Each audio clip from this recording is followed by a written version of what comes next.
The distress beacon cut through the static like a scream. Liam Arden adjusted his headset, frowning at the readout on his portable scanner. The signal originated from the Crimson Wastes, a desolate region on Dracon 7 that most sentient species avoided.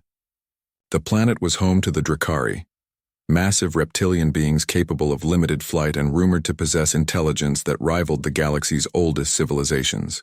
But they kept to themselves, and the Galactic Council had declared their territory off-limits decades ago. Liam wasn't supposed to be here.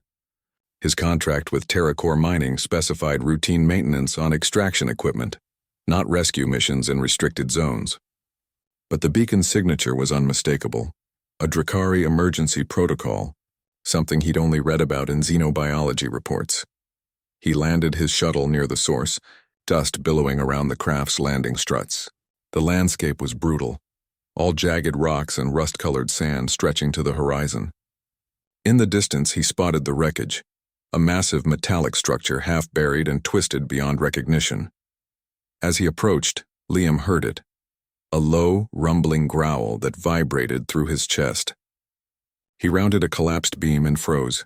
The dragon was magnificent even in distress. Scales the color of midnight shimmered across a body easily 20 meters long. Massive wings, torn and bloodied, were pinned beneath a section of collapsed hull plating. One golden eye tracked his movement, vertical pupil contracting with obvious pain and fury. "Easy," Liam said softly, raising his hands. "I'm here to help." The dragon, Vylra, according to the ID tag on her restraints, hissed, smoke curling from her nostrils. Her claws gouged furrows in the rock as she struggled against the debris. Liam assessed the situation with practiced efficiency. The plating was from a cargo vessel, probably crashed during the recent ion storms. Vylra had been scavenging or investigating when the unstable structure collapsed. The weight was immense, but his shuttle's cargo winch could handle it if he positioned correctly. "I need to attach cables," he said, unsure if she understood standard. "This is going to take time." Vylra's growl deepened, but she stopped struggling. Her eye never left him.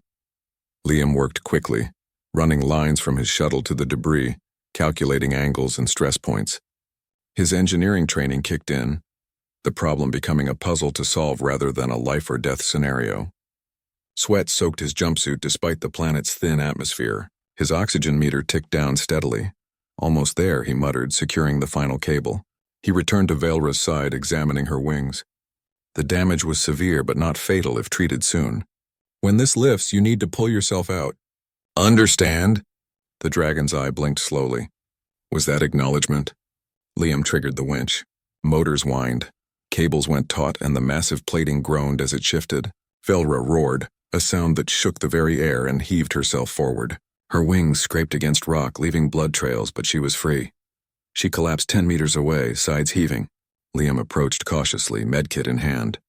"Your wings need treatment." "I have synthetic tissue patches." A sound froze him mid-sentence. A deep resonant call that echoed across the wastes. Then another. And another. Liam's blood ran cold as he saw them, silhouettes cresting the distant dunes. Dragons. Dozens of them, approaching in a loose formation.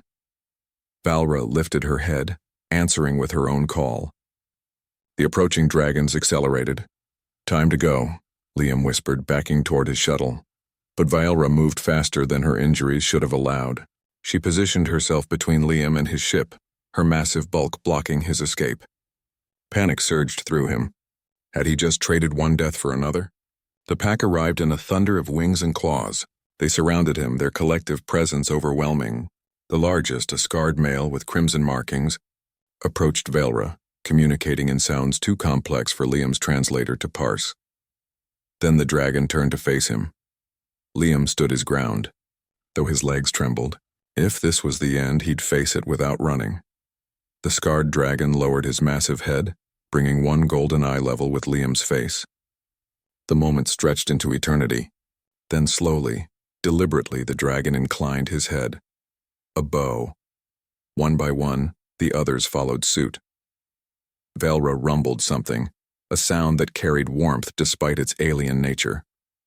She nudged Liam gently with her snout, nearly knocking him over, then gestured toward his shuttle with her wing. The scarred male growled, and two smaller dragons approached carrying something in their claws.